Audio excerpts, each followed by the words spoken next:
Welcome back, Saxo fans. Episode 17. Here we are. These are rattling by. So, a number of things that I wanted to do in this video. Time will tell to see if I actually do them all or not, but yeah, we'll see how we go. So, first of all, brake calipers. I want to get those completely refurbished. So, I'll run you through that whole process.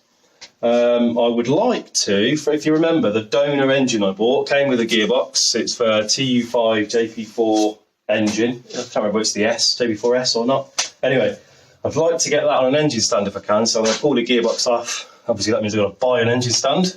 So just to sort of push it over to the side of the garage a bit more, because the little rig that I made, remember with the caster wheels on it, that's bowed now, so yeah, it's difficult to move. So hopefully we'll do that. And also, I'd like to get the front end of the car off, so bumper, headlights and both wings. And then maybe the other side of the suspension, which I still haven't decided what I'm going to do. So, first thing though is brake calipers. So if you remember, I'd stripped down these in the last video, at the end of the last video. I've now done both sets. One of them had a bit of an issue in that the little shims here, effectively align the calipers. They sort of fit, sorry, wrong side. Sort of fits like that. The bolt that holds those in had come loose in one of them and had been ground away by the disc.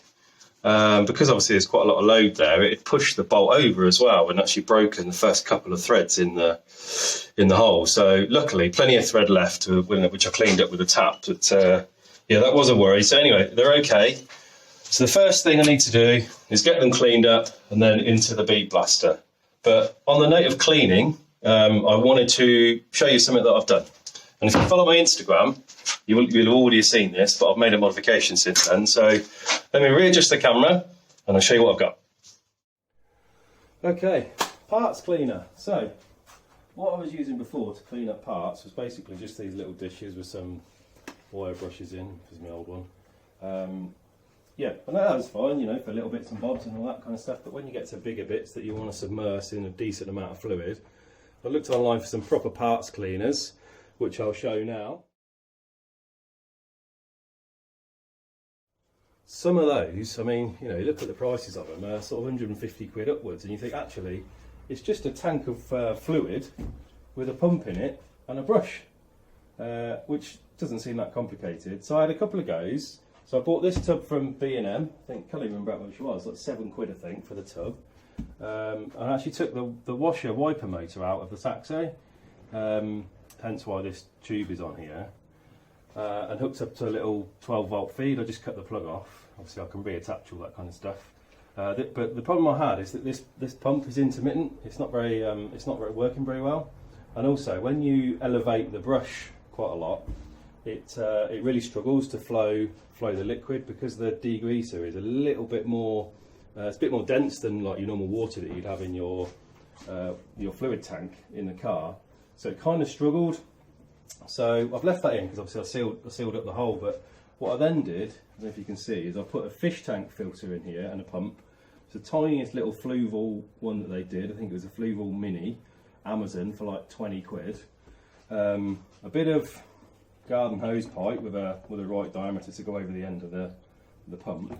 And then just a nice stiff brush, which I've just cable tied on here. So the fluid's effectively just coming out of here, but you've got constant feed of degreaser. So in here I've got 15 litres of degreasers and 5 litres of water. And it seems to do the job. The only thing that I need to add is a little metal grid just above the bottom, just to stop me picking up all the rubbish.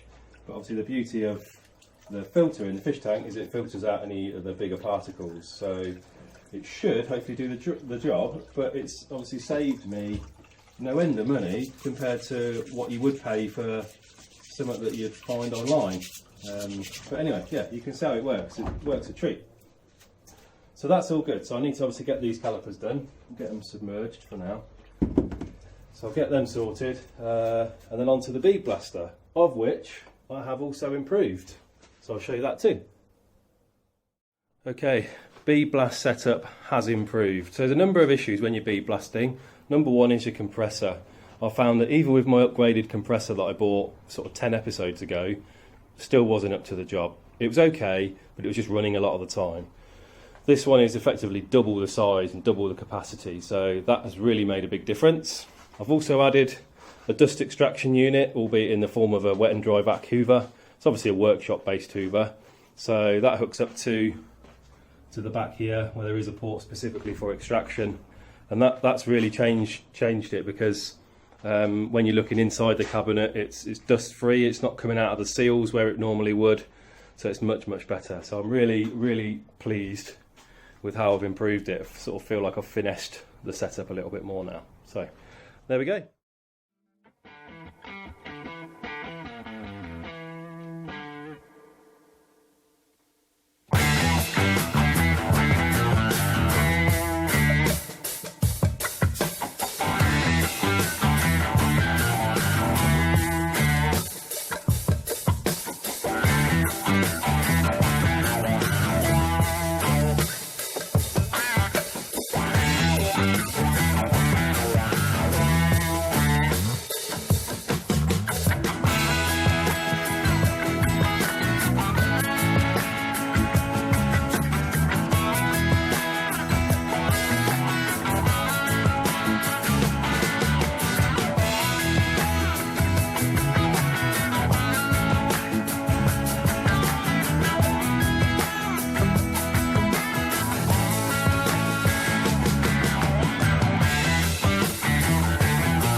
Okay, calipers are out here in the sun, hardening up. Really pleased with how they came out. Well worth using the proper spray gun. Better results than what you would see with the rattle cans, or definitely just painting it on. So yeah, really pleased with those. Obviously got to let them dry, and then we'll look at what we're going to do with the logos. On another note, I'm really pleased I put all the Dexter sheets up, because everything in here has gone pink that was inside, so it was well worth protecting everything. Okay, let's see what we're going to do next.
Okay, brakes done. Pleased with those. Process is dead simple really. But yeah, they came out really well, and I'm happy with the spray gun and everything that I bought to go with it. So, next thing I remember saying was we were going to take the engine off the gearbox from the donor one that I got from the C2 VTS. So what I've done is, over this is the beam that goes across the garage. I don't quite know how strong that is, so I've put a support in just temporarily, and I've got just a few ratchet straps here. All I want to do is just lift the engine up, just fractionally, to get it off the little trolley, which is all bowed, and then obviously to get the gearbox off, and then I'll properly support it some other way. So let me reposition the camera, and then we'll swiftly get the gearbox off. Job's a good one.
there we go. That is the front end apart. I think I did everything in this video that I said I was going to do at the start, which is probably a first. So there is method behind my madness and what I'm actually doing. Everything gets bagged up into bags and labelled with all the relevant information on it. So it should hopefully make cleaning the parts up easier and obviously putting it all back together. So I took the wings and the bumper off so I can get better access to the arches and the front. Obviously I want to treat all of those like I have done with the inside and the outside underneath. So that's part of the next step. But you'll have remembered that I talked about my front suspension choices a couple of times and that I was undecided. I have now decided, and that's going to be the content of the next episode. But I thought I'd just show you a fleeting glimpse now of what I've done, because I've put some wheels in motion already. If I was just to tip this camera forward, you'll see on the floor there a pair of original struts with the original spring platforms in place. I can't use these ones here because they're coilover converted, which means the spring platforms have been cut off. So anyway, I'm not going to say any more. I'll sort that out next time. Hopefully I might even have some bits. But yeah, as always, thanks for watching. We'll see you again next time.